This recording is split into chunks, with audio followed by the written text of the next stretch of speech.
जैसलमेर शहर की स्थापना राजा रावल जैसल नामक एक भट्टी राजपूत शासक ने लगभग 1136 ई में त्रिकुट पहाड़ी के ऊपर की थी, जिसका मुख्य उद्देश्य दुश्मनों के अतिक्रमण से बचने के लिए अपनी राजधानी को सुरक्षित स्थान पर स्थानांतरित करना था। इससे पहले भट्टी राजपूत वंश की राजधानी लोधरुआ में स्थित थी, जो जैसलमेर से लगभग 15 किलोमीटर दक्षिण पूर्व में स्थित है। राजस्थानी शहरों के अधिकांश इतिहास की तरह जैसलमेर भी एक पौराणिक प्रकरण के साथ आता है। ऐसा कहा जाता है कि भगवान कृष्ण, जो यादव वंश के प्रमुख थे, ने भविष्यवाणी की थी कि उनके परिवार का कोई भावी वंशज किसी दिन त्रिकूट पहाड़ी की चोटी पर एक अविश्वसनीय राज्य स्थापित करेगा। 12वीं शताब्दी के दौरान यादव वंश के वंशज राजा रावल जैसल एक घेराबंदी करने वाले ईसुल का आशीर्वाद लेने के लिए जैसलमेर आए, जिसने महारावल को भगवान कृष्ण की भविष्यवाणियों के बारे में बताया। ऐसा कहा जाता है कि सीज की सलाह पर राजा जैसल ने अपनी राजधानी लोधरुआ से स्थानांतरित कर ली थी और इस प्रकार जैसलमेर शहर का निर्माण हुआ।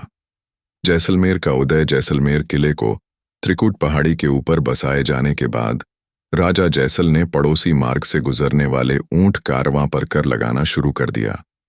महंगे रेशम और विदेशी मसालों से लदे व्यापारिक कारवां वास्तव में सिंध या दिल्ली के रास्ते पर थे, लेकिन उन्हें सीधे जैसलमेर से होकर यात्रा करनी पड़ती थी।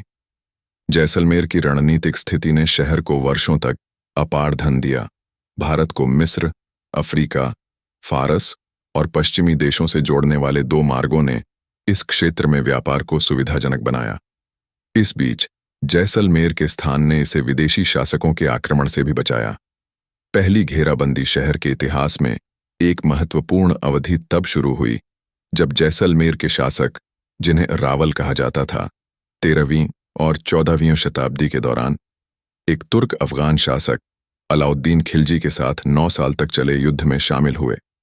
जाहिर है, अलाउद्दीन खिलजी भट्टी राजपूत शासकों से नाराज था, क्योंकि उन्होंने शाही खजाना लेकर सिंध जा रहे उसके कारवां को रोककर लूट लिया था। 9 साल की घेराबंदी के बाद राजपूतों का पतन स्पष्ट दिखाई देने लगा, जिसके कारण जैसलमेर की महिलाओं ने दुश्मनों के हाथों में पड़ने से बचने के लिए जौहर आत्मदाह कर लिया। कहा जाता है कि राजा जयसिंह के बेटे दूदा ने युद्ध के दौरान जमकर लड़ाई लड़ी, लेकिन हाथापाई के बाद उसे हरा दिया गया। हालांकि वह लड़ते हुए मारा गया, लेकिन उसके वंशजों ने दिल्ली के मुगल शासकों के साथ एक नए समझौते के तहत जैसलमेर पर शासन करना जारी रखा। वे फिर से सम्राट हुमायूं के साथ युद्ध में उलझ गए और हार गए, और तब से दिल्ली सल्तनत के साथ उनके सौहार्दपूर्ण संबंध बने रहे।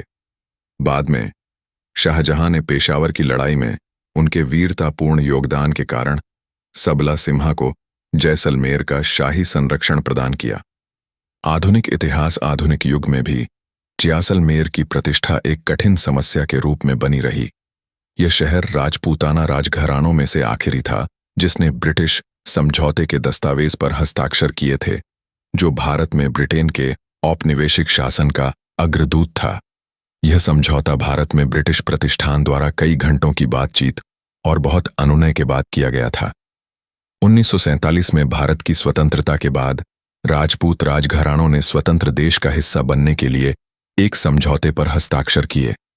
वर्तमान परिदृश्य आज भी स्थानीय भाट, भाल और कारण जैसलमेर के इतिहास को गाथाओं के रूप में गाते हैं। फिर भी मुंबई के बंदरगाह शहर की स्थापना के बाद शहर ने अपना आर्थिक महत्व खो दिया, जबकि भारत की स्वतंत्रता के बाद पाकिस्तान से गुजरने वाले व्यापार मार्ग भी समाप्त हो गए। वर्तमान में जैसलमेर को पश्चिमी भारत का सांस्कृतिक केंद्र और एक प्रमुख पर्यटन स्थल माना जाता है।